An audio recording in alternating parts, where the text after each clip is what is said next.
네, 반갑습니다. 치주 치료의 천국 재정화 강사입니다. 네, 이번 주부터는 저희가 이제 치주 파트로 천국가 넘어가게 되죠. 오늘은 가장 많이 하는 치주 치료 중에서 저희가 치주 치료의 특징인 것들을 한번 살펴볼 거고요. 두 번째와 세 번째 또 네, 4회차까지는 저희가 자주 하진 않지만 난이도가 높은 치주 수술 그리고 헷갈리는 치은 절제술까지 한번 살펴보도록 하겠습니다. 이번 주차는 먼저 이 치주 치료의 특징을 한번 살펴볼 건데요. 오늘 목차를 한번 살펴보시면 저희가 자주 하거나 또는 청구를 많이 하긴 하지만 이 치주 치료의 특징이 무엇이 있는지 다시 한번 짚어볼 거고요. 그다음 상병명 적용에 앞서서 저희가 아무래도 이 상병명은 어떻습니까? 환자가 좀 상태가 심하다 싶으면 치주염, 그죠? 그다음에 또 이번에는 뭐 심하지는 않은데 이런 느낌적인 느낌으로 치은염 이렇게 상병명을 적용을 하시는데요. 이 상병명이 정확하게 어떤 의미를 가지고 있는지 어떻게 하면 적절하게 이용할 수 있는지를 한번 살펴볼 거고요. 그다음 저희가 치주 치료할 때 동반이 많이 되는 진료죠. 치주낭 측정 검사도 한번 살펴보실 거고 치면세마는 사실 영구치에는 많이 하지 않는 것 같습니다. 그렇죠? 영구치보다는 유치에 많이 적용을 하게 되는데 이 유치의 3분의 1학은 어떻게 산정할 것인지 그리고 마지막으로는 치주 치료 후 처치의 최신 경향까지 한번 살펴보도록 하겠습니다. 자, 그러면 먼저 저희 치주 치료의 특징 한번 살펴볼 건데요. 치주 치료는 잘 아시다시피 초재진 기준이 조금은 다릅니다. 그죠? 그 다음에 순차적인 진료가 원칙이죠. 쉽게 말씀드리면 환자분 오늘 첫날 오셨는데 잇몸 절개하게 메스 좀 줘. 이렇게 하진 않지 않습니까? 그죠? 그래서 이 치주 치료가 어떻게 이루어지는 게 순차적인 진료인지 한번 살펴볼 거고요. 그 다음 치주 치료의 특징이라고 할 수 있는 것 같습니다. 두 가지 치료가 동시에 동반됐을 때, 즉 특히 유치 같은 경우에는 같은 치아에 치면세마와 치석 제거가 동반되는 경우가 있습니다. 이럴 경우에는 어떻게 산정하는지, 그 다음 특징의 또 마지막인 재시행 기준까지 한번 살펴보도록 하겠습니다. 자, 그러면 저희 차트 한번 살펴볼까요? 2월 12일 날 환자분이 화학의 7번부터 7번까지 스케일링을 진행을 하셨어요. 그런 다음에 4월 13일 날 오셔가지고 환자분이 전치부, 화학 전치부에만 활택수를 시행을 하셨습니다. 자, 그러면 여기서 저희가 바로 캐치하실 수 있으시죠? 치주 치료 같은 경우에는 동일 부위에는 며칠의 기준입니까? 그렇죠. 90일이라는 기준이 있기 때문에 저희가 원래라고 하면 치주 치료 말고 일반적인 진료는 며칠의 기준이죠? 맞아요. 30일이 기준이죠. 하지만 치주 치료 같은 경우는 선생님들께서 스케일링 해보셔서 아시겠지만 어떻습니까? 하악 전치에 스케일링하고 돌아서서 오면은 치석 다시 쌓여오는 거 보실 수 있으시죠?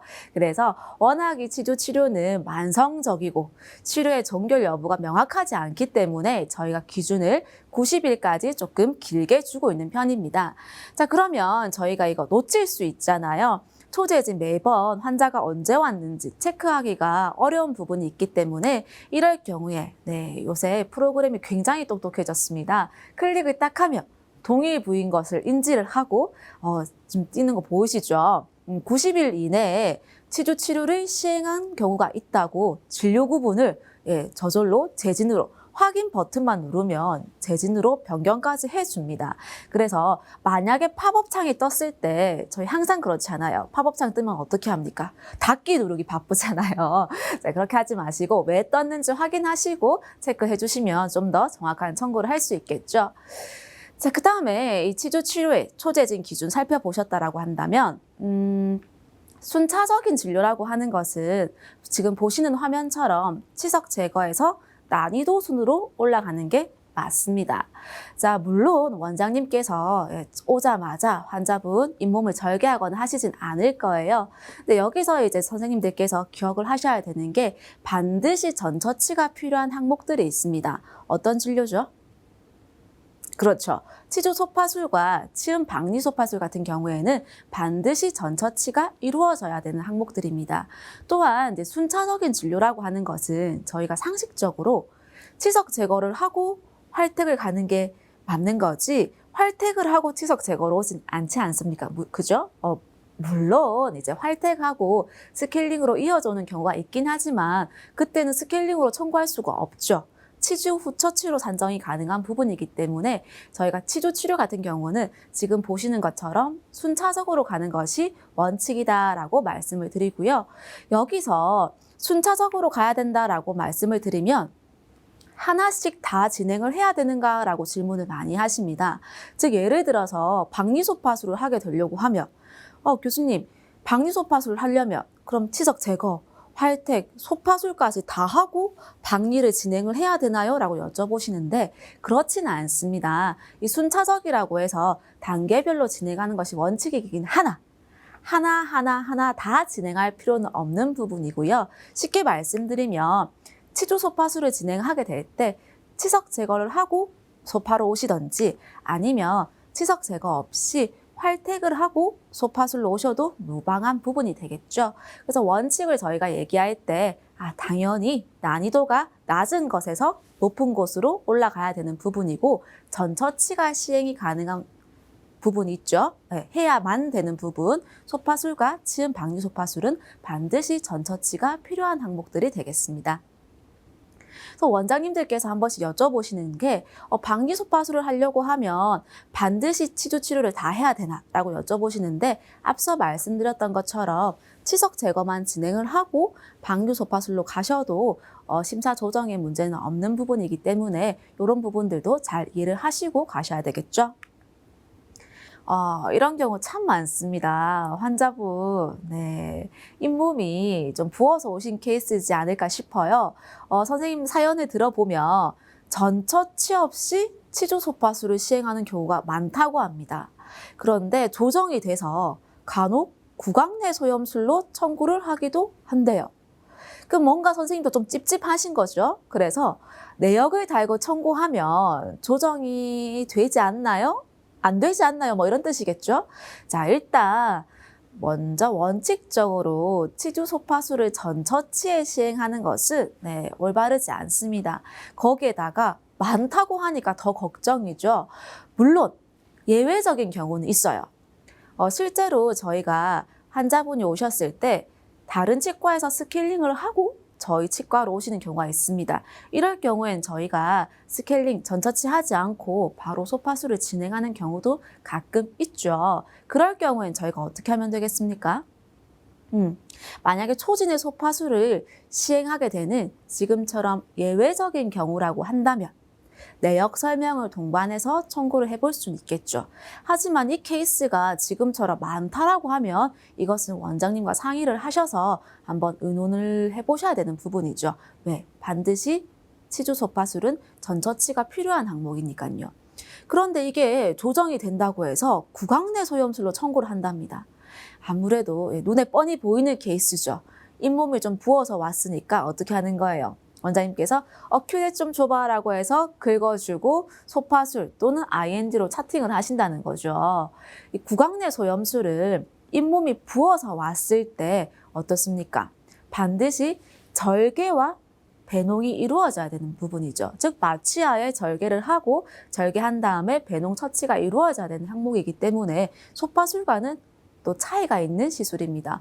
그래서 조정이 된다고 해서 구강내 소염술로 갈 수는 없겠죠. 그래서 굳이 이제 이런 케이스가 있다라고 한다면, 케이스가 잦다라고 한다면 원장님과 심도 깊은 대화를 좀 나누셔야 되고요. 이런 경우가 많지 않다라고 한다면 앞서 말씀드렸던 것처럼 내역 설명을 동반하셔서 다른 치과에서 스케일링을 하시고 오셨다. 또는 환자분에게 이런 케이스는 원장님께 좀 아무래도 전처치 없이 할 수 있고 또 뭐 약 처방이라든지 이런 것들을 할 수 있는 좀 융통성이 있는 활택술이 있다, 그죠? 그래서 이때는 식은 활택술이 또 적절할 것 같기도 합니다. 그래서 저희가 치주 소파술의 산정 기준도 다시 한번 살펴볼 필요가 있겠죠. 자, 그다음에 저희가 또 기억하셔야 될 게 구강내 소염술이라고 하면 잇몸이 부어서 왔기 때문에 급성 상황입니다. 그죠? 치주 소파술 같은 경우에는 맞아요. 전처치를 하고 이루어지는 거기 때문에 급성일 수가 없습니다. 만성의 상병명을 적용해야 되기 때문에 다음과 같은 케이스는 사실은 적절하지 않다고 볼 수 있겠죠. 자, 그러면 저희가 세 번째, 치주 치료의 특징적인 것 중에 하나죠. 순차적인 진료에 이어서 동일 부의 2가지 이상 처치를 병행했을 때 청구 방법입니다. 지금 3가지 케이스가 가장 많은 부분인데요. 앞서 말씀드렸던 것처럼 유치는요, 치면 세마랑 치석 제거를 같이 하는 경우가 많죠. 또는 연구치에서는 특히 하악이라든지 또는 구치부 같은 경우에 치석 제거하면서 그날 원장님이 치근 활태까지 시행해주는 경우도 있습니다. 또는 세 번째 같은 케이스는요, 아마 선생님들께서 조금 어려워하는 케이스지 싶은데요. 치은 박리소파술로 잇몸을 열었어요. 잇몸을 열고 나서 뼈를 넣어주고 다시 닫아줍니다. 그럼 이럴 경우에 박리했으니까 박리소파술, 뼈도 넣어줬으니까는 치조골 결손부 고리식술 같이 산정 가능한가요? 이렇게 여쭤보시는데요. 이 치주 치료의 특성상 2가지 이상의 처치를 같이 시행했다라고 한다면 네, 어떻게 됩니까? 주된 처치만 산정이 가능하죠. 이게 가장 그 치주 치료의 특징이라고 볼 수 있습니다. 보통 외과적인 처치 같은 경우는 어떻게 주죠? 100대 50 이렇게 인정이 되는 부분인데 치주 치료는 동일부의 2가지 이상의 처치가 진행이 됐을 때는 네, 주된 거 하나만 산정 가능하다. 그러면 앞에서 지금 보시는 3가지 케이스를 한번 살펴보면 치면 세마랑 치석 제거를 동시에 했을 때는 그렇죠. 주된 거, 수가가 높은 치석 제거. 활택과 스케일링 같은 경우에는 활택. 그 다음 제일 마지막에 박리하고 뼈도 넣어줬다라고 한다면 골손부 고리식술, 결손부 고리식술로 산정이 가능한 부분이 되겠습니다. 주된 거 하나만 산정 가능하다는 것을 기억을 해주셔야 되겠죠. 자, 그러면 저희 차트 한번 살펴볼까요? 5월 8일 날 차트를 한번 살펴보면 4번과 7번에 마취를 먼저 했네요. 마취를 하고 큐레테이지, 물론 재진이겠습니다. 그죠? 치주 소파술을 진행을 했습니다. 그런 다음에 6월 23일 날 오셔가지고 같은 부분에 마취하고 소파술을 한 번 더 진행을 했죠. 자, 기간을 한번 살펴보시면 5월과 6월 사이에 기간이 어떻게 되죠? 그렇죠. 1에서 3개월 사이이기 때문에 이때는 치주 소파술의 50%만 산정 가능한 부분이 되겠습니다. 저희가 재시행 기준을 살펴보면 치석 제거 3분의 1화, 그 다음 활택, 소파술 같은 경우에 모두 다 재시행 기준 있죠. 치석 제거 먼저 한번 보시면 몇 개월이 지나야 100%입니까? 6개월 지나야 100%, 활택과 소파술은 그래도 좀 외우기 쉽죠. 네, 3개월 지나야 100%고 1에서 3개월 사이는 50%, 그 다음 1개월 이내는 치주치료 후처치 간단히 되겠습니다. 그래서 재시행 기준을 저희가 물론 다 외우면 너무나 좋겠지만 임상에서 한 번씩 깜빡하는 경우 있잖아요. 그럴 때는 앞서 말씀드린 것처럼 네, 프로그램이 굉장히 똑똑해졌습니다. 팝업창이 툭툭 뜰 거예요. 그때 팝업창을 확인하시고 변경해 주시는 것이 오류 없는 청구를 하실 수가 있겠죠. 자, 그러면 저희가 이제 치주 치료의 특징을 한번 살펴보셨다라고 한다면 이번에는 정확하게 상병명을 어떻게 적용하실 건지를 한번 살펴보도록 할게요. 딱 봐도 느낌이 오시죠? 심한 거, 덜 심한 거, 그죠? 그게 아니라 이번에는 치은염, 치주염의 정확한 상병명을 한번 살펴보도록 하겠습니다. 저희가 K05로 시작되는 상병명들은 대부분 치은염 또는 치주 질환의 상병이죠.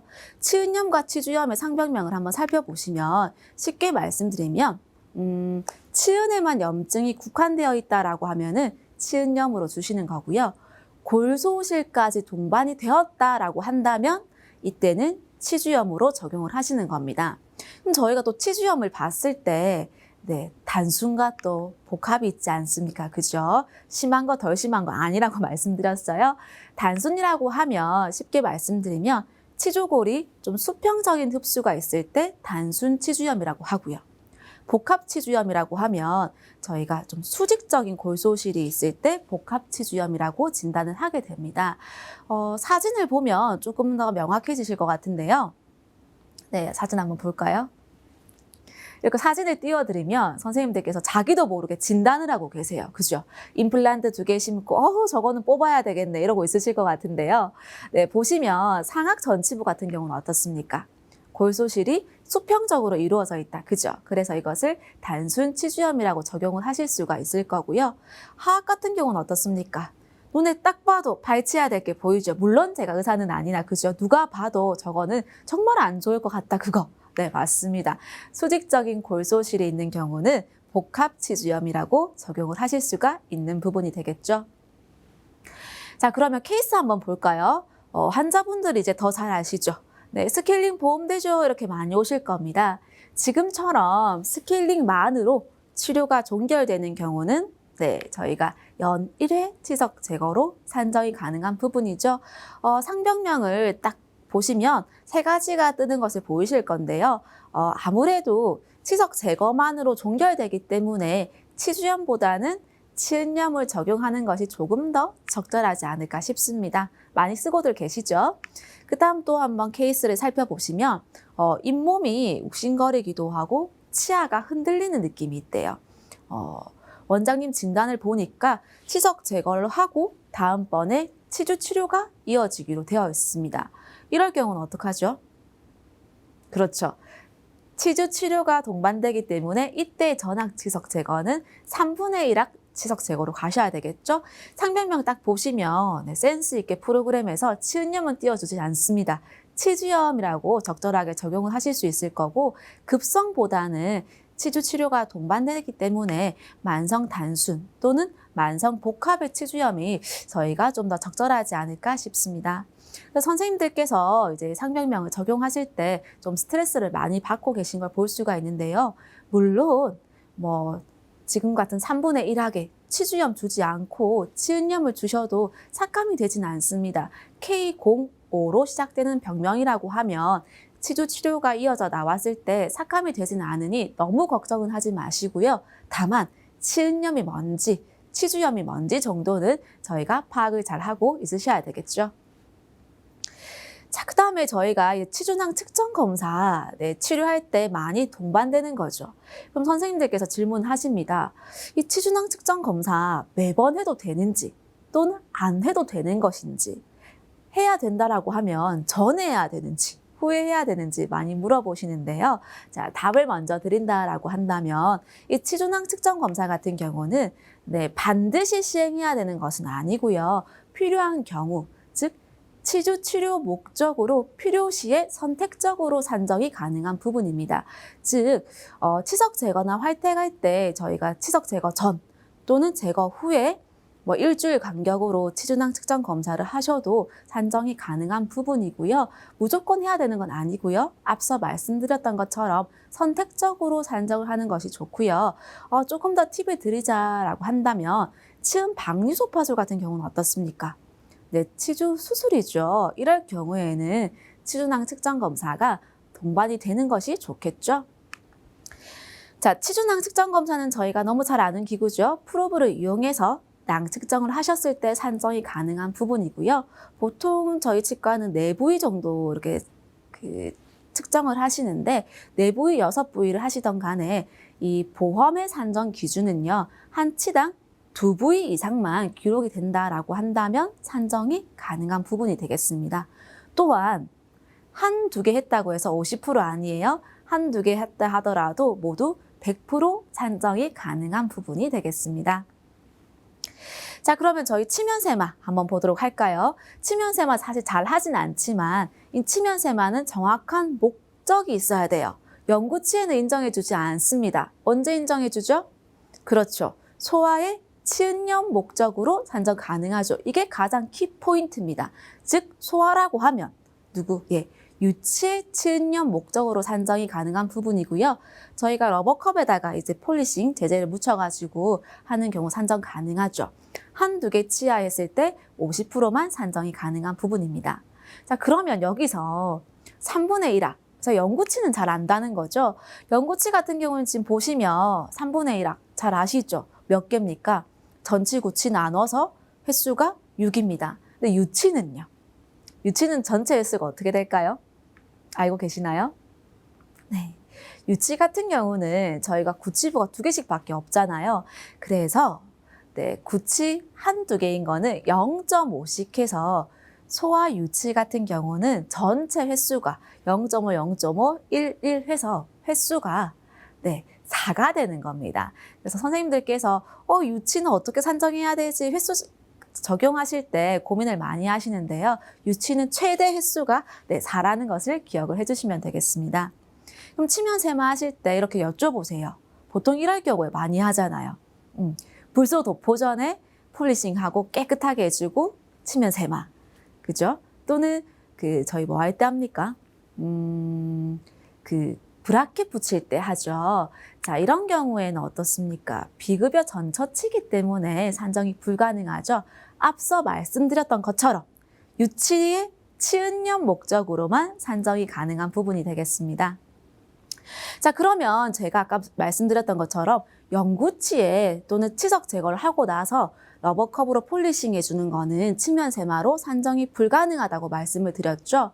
당일날 치석 제거한 다음에 니코틴이라든지 좀 매끄럽게 해드리려고 폴리싱 해주는 경우, 이때 치면세마 별도로 산정 불가능하죠. 진찰료 또는 이 치석 제거 행위료에 모두 포함이 되어 있기 때문에 치석 제거하고 나서 당일날 폴리싱 해주는 거는 치면세마로 별도 산정이 불가능합니다. 또 하나 볼까요? 치석 제거를 하고 나서 다음날 러버컵으로 폴리싱 해줬대요. 이런 경우는 뭘로 산정하겠습니까? 그렇죠. 치면세마가 아니라 치주치료 후 처치 간단으로 산정 가능한 부분이 되겠습니다. 늘 말씀드리지만 유치의 치은년 목적으로만 치면세마 산정 가능하다. 기억을 하시고 저희가 치주치료 후 처치 한번 구분해 볼게요. 치주치료 후 처치는 우리가 딱 2가지 나눌 수 있죠. 간단과 복잡. 고민할 것도 없습니다. 간단 3개밖에 없죠. 치석 제거, 활택, 소파술까지가 간단이고요. 그 외에는 복잡으로 생각하시면 되겠습니다. 그래서 저희가 이 치주치료 후 처치 청구 예시를 한번 볼 건데요. 자, 지금 앞에 화면을 보시면 환자분이 전체 스케일링 하시고요. 저번 주에 발치한 부분에 수술 후 처치, 드레싱을 시행한 경우입니다. 이때 어떻게 됩니까? 너무 잘 알고 계시죠, 이건? 네, 그렇죠. 수술 후 처치는 산정이 불가능합니다. 그 이유는 심사 사례를 보시면, 고시를 보시면 동일 3분의 1하게 이루어지는 치주치료 또는 후처치 같은 경우 또는 치주치료와 치주 후처치 같은 경우는 주된 것만 산정을 가능하다라고 되어 있습니다. 또한 이 3분의 1학 범위뿐만 아니라 연결된 범위 3, 4개까지를 3분의 1학으로 보고 있기 때문에 지금과 같은 경우는 이 부위가, 그죠? 이 부위가 치식은 다르긴 하나 같은 3분의 1학이기 때문에 후처치를 인정받을 수가 없는 경우가 되겠죠. 자, 한번 살펴볼게요. 두 번째 케이스는 어떻습니까? 6월 21일 날 환자분이 구치 발치를 하시고 활택술을 진행을 했어요. 그런 다음에 발치한 부분에 후처치 하시고 활택한 부분에 치주 후처치 하셨습니다. 혹시 이거 어떻게 청구하시나요? 두 번째 날 청구 보시고 후처치 2개니까 저 2개 안 줘요. 왜? 후처치랑 치주 후처치는 구강당이니까요. 네, 그렇게 알고 계신 선생님들이 많이 계신데요. 앞서 보셨던 고시를 보시면 같은 3분의 1학 또는 3분의 1학의 3, 4개의 인접한 치아가 아니면 고시를 해석했을 때 지금과 같은 경우 어떻습니까? 여기가 8번이고 여기 4, 5, 6, 7번이죠. 부위가 완전히 다릅니다. 범위가 다르죠. 그렇기 때문에 1구강당이라고 해서 하나만 주는 것이 아니라 각각 산정이 가능한 부분이 되겠습니다. 그래서 혹시나 아직도 선생님들께서 진짜 되는 거 맞아요 라고 걱정을 하고 계신다면 심평원 지원과 통화에서도 확인된 부분이고 이미 이렇게 인정받은 경우가 많기 때문에 부위가 다른 것 말씀드렸어요. 3분의 1학이 아닌 범위 또는 3분의 1학에서 인접치 3, 4개 범위가 아닌 부위에는 인정을 받고 있는 부분이니까 이 부분 놓치지 말고 청구를 해주시면 되겠습니다. 그래서 오늘은 치주치료의 특징부터 상병력, 그 다음 치주낭 측정검사 기억하시죠? 한 치당 2면이면 되는 거, 치면세마는 유치의 치은년 목적, 그 다음 치주치료 후처치 간단과 복잡을 적용하실 때 같은 3분의 1학인지 아닌지 살펴보는 것까지 하셔서 치주 치료에 정리하시는데 도움이 되셨으면 좋겠습니다. 감사합니다.